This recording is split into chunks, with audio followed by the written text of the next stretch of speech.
Assalamualaikum warahmatullahi wabarakatuh. Apa kabar teman-teman? Ketemu lagi hari ini bareng Nanang ya. Nah, hari ini kita akan lakukan pembuatan organisasional unit di Active Directory Domain and Services ya. Tapi sebelum lanjut, buat kamu yang belum subscribe di channel ini, diklik dulu ya tombol subscribe yang ada di bawah video ini.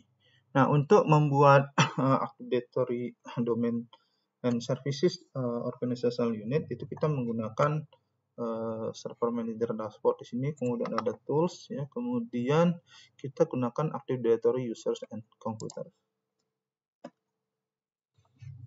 Nah, ini udah terbuka ya Active Directory user and computernya.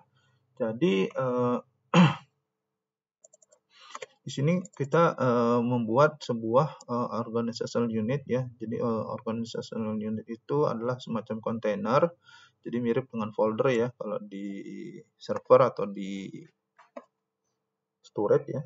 Nah, kita gunakan menu di sini, kita klik kanan untuk Active Directory domainnya mantaran.com, kemudian kita pilih new dan organizational unit. Jadi biasanya organizational unit itu tergantung struktur yang ada di organisasi kamu atau di perusahaan kamu. Ya.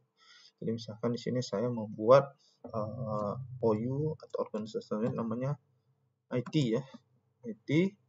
Kemudian di sini ada protect container from accidental deletion. Jadi kalau dicentang ini, kalau misalnya kamu nggak sengaja mau ngapus ini, jadi nggak bisa ya. Jadi harus dibuka proteksinya dulu, baru OU-nya ini kamu bisa hapus ya. Kemudian kita klik OK di sini.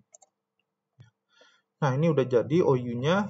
Nah di dalam OU ini itu bisa lagi terdiri dari beberapa OU. Misalkan di bawah IT ini ada misalkan OU lagi namanya development misalkan ya, IT development ada, kemudian kita klik OK. Nah kemudian ada lagi OU misalkan infrastructure.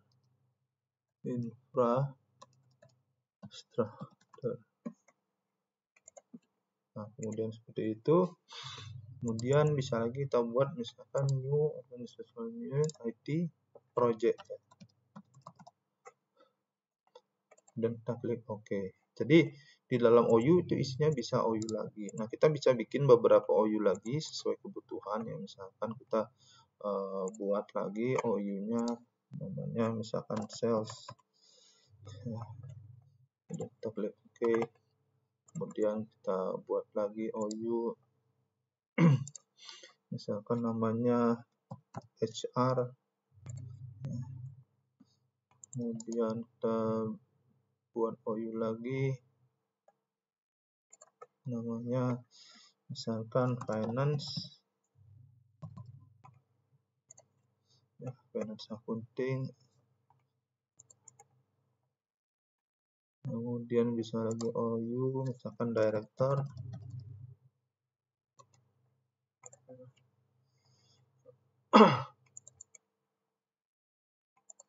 Kemudian OU misalkan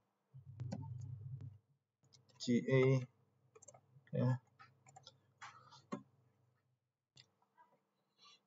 Kemudian misalkan OU lagi production.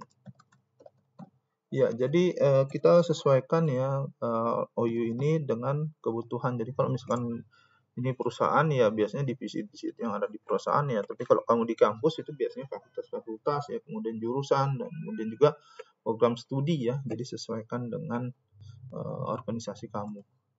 Nanti di dalam OU ini kita bisa isi macam-macam, bisa isi user ya, kita bisa bikin komputer, kontak, grup ya, kemudian user, share folder, printer dan sebagainya ya. Jadi kamu bisa mengelola sesuai dengan kebutuhan di organisasi kamu.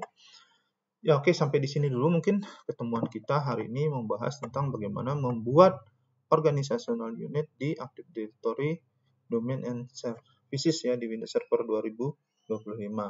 Nah, buat kamu yang udah nonton video ini, kamu bisa kasih like, kemudian komentar kamu tentang video ini, saya tunggu, dan bagikan video ini ya ke teman-teman kamu, agar mereka belajar apa yang kamu tahu. Kunjungi blog saya, linknya ada di bawah video ini juga, dan pasti nih buat kamu yang belum subscribe di channel ini, diklik dulu ya tombol subscribe-nya.